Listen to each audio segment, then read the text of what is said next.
We are back. It's InfoWars Nightly News here Monday through Friday at 7 p.m. Central, 8 p.m. Eastern at InfoWarsNews.com and PrisonPlanet.tv/news.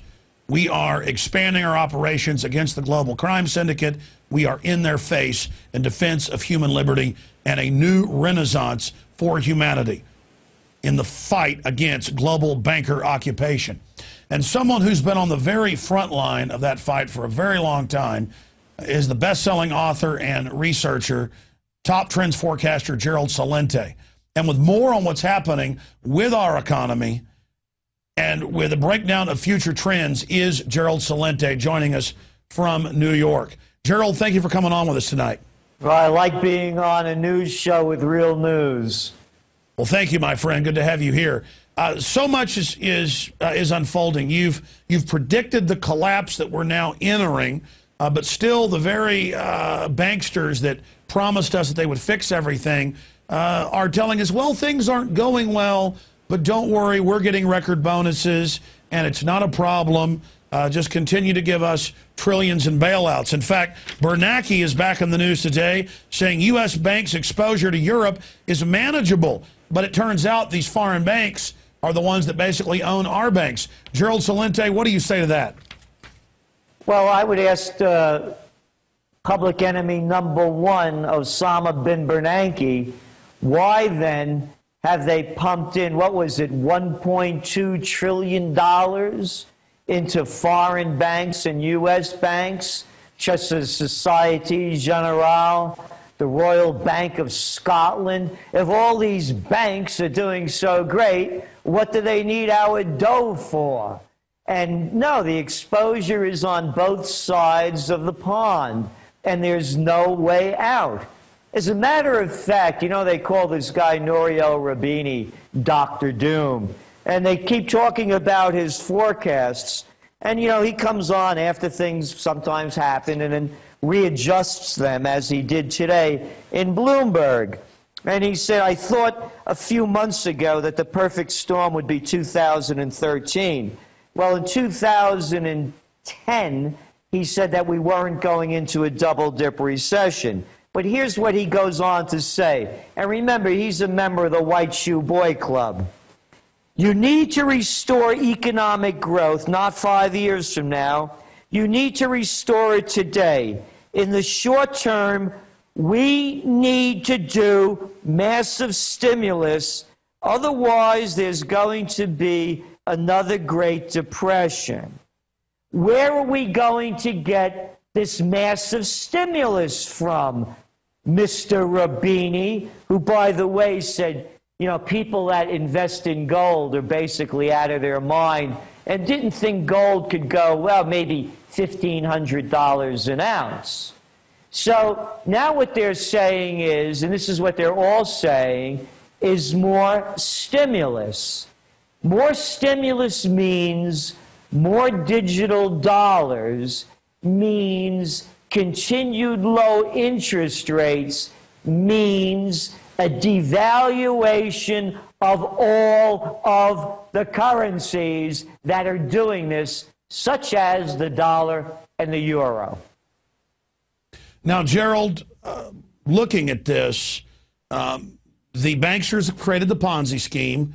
Madoff, said the first thing I learned when I got to Wall Street was that it's rigged, A, and B, it's a Ponzi scheme. And to compete in this, I had to do this. And he's absolutely right. Of all these criminals, he's just average. But the Lloyd Blankfeins, they're doing God's work. The Alan Greenspans, we've got to bow down to them while they devalue the dollar and wreck our economy and feed everything into their globalist system. Why is it that the more wrong the bankers are, the more we're supposed to fall down and worship them? Now, the mainstream media worships them more than ever, but they're losing all their viewers. All the polls show the general public is waking up to the bankers. So how long until they completely run out of time? Well, the first part of your question, why do we worship them and why are they getting away with it? Who was the guy who began the whole deregulation of the Glass-Steagall Act that would have prevented the banksters from becoming these criminals that was put in place during the Great Depression so this wouldn't happen? What was his name? Robert Rubin. And who was he Treasury Secretary under? Gee, Bill Clinton. And who followed a couple of years later under George W. Bush? Hey, wasn't that Henry Paulson? Where did he come from, Alex?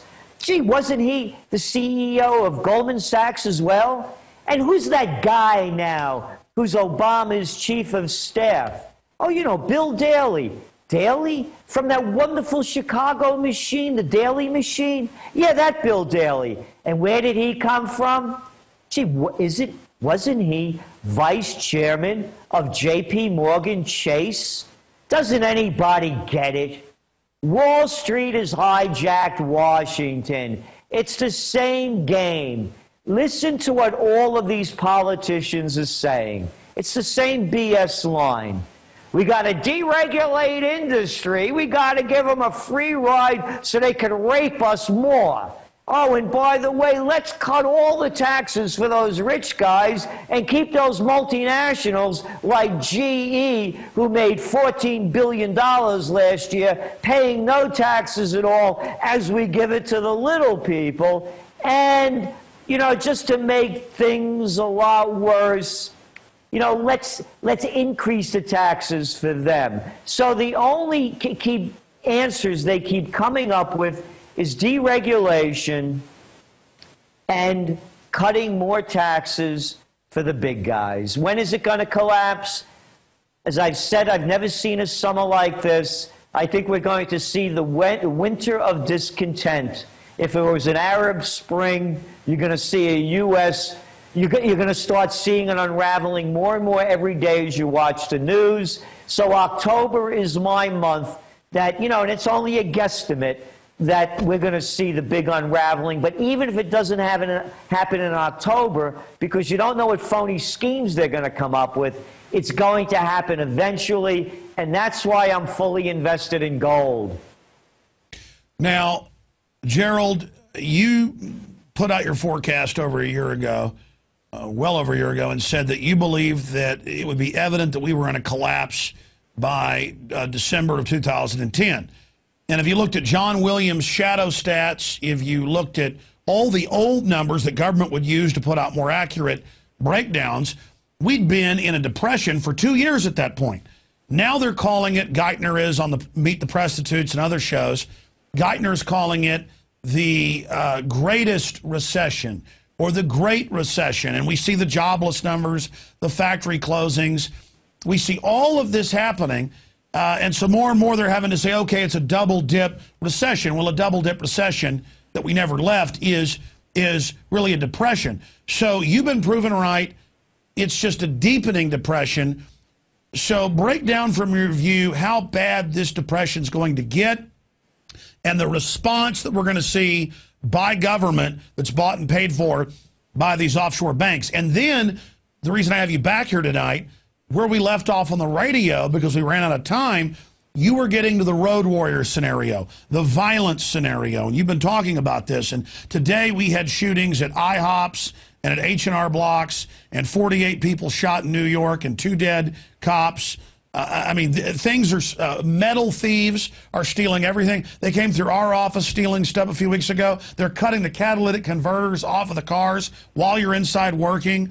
All the coffee shops I go to are being robbed. I mean, but the controlled prostitutes tell me crime isn't going up, and they're laying off cops, and the cops that are left are going to be out there raising revenue, writing tickets to old ladies and arresting people with lemonade stands and banning gardens in your yard and SWAT teaming Gibson guitars.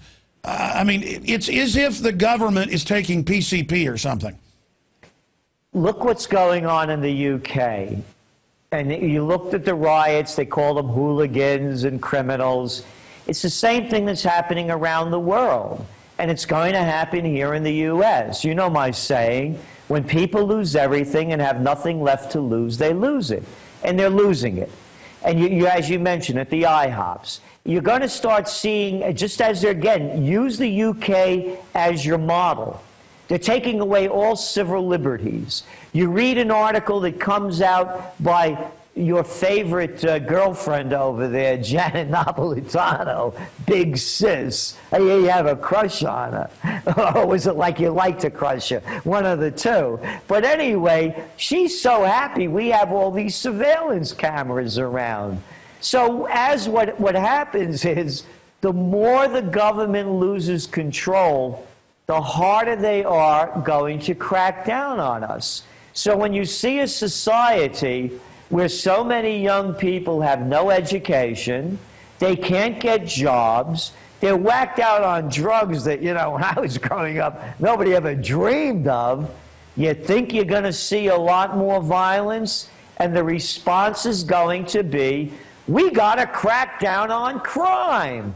So the worse crime becomes, the harder they're going to crack down on us. They'll use it just as the UK, just as the United States used 9/11 to rape us of constitutional rights. The UK is using that over there. The example that happened in Rotterdam, whatever the place was, to crack down on civil liberties. So that's where we're going. It's only going to get much worse. And you were talking about John Williams Shadow's stats, the Great Depression. Look at housing. How many times did they say that the real estate market was turning around? It's worse. It's worse than it was during the Great Depression. And it's only going to get worse.